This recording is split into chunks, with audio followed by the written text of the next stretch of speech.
My parents were Protestants. They belonged to the Mennonite denomination, which is a very much a Protestant Reformation based, like the Lutherans, where they came out of the Protestant Reformation with their own identity.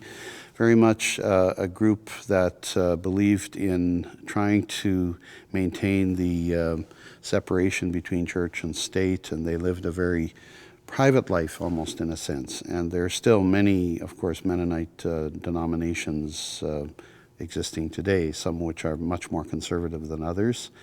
My family was of the Mennonite Brethren denomination, and they had a very strong kind of foundation in singing in church, and not just singing, but in singing in harmony, in four parts, without necessarily having instruments to accompany the singing. So I learned from early on how to sing in harmony.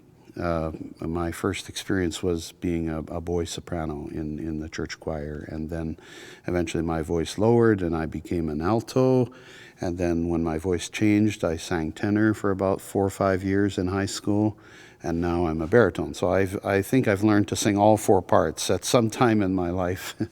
Now I'm more of a bass, I guess, than a baritone. But so that's where I got my start in music, was just the aspect of singing in church.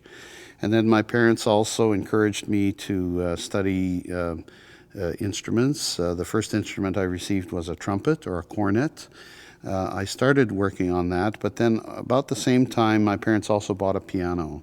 And for me, that was a much more compelling instrument because I could play more than one part, and I really enjoyed studying piano as a youngster.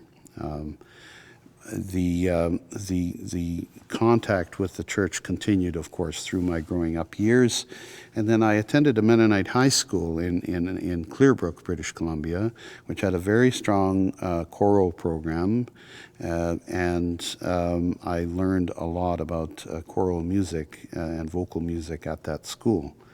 And it was through that experience that I gradually got the sense that this would be an area that I'd want to follow in my life. If not professionally, at least avocationally, I'd want to continue to do singing. I didn't really think about conducting as a career until I got to university, and I attended university in Winnipeg, and that's where I really got my foundation for conducting. But till then, I was very much a singer and a pianist, and really enjoyed working within that environment.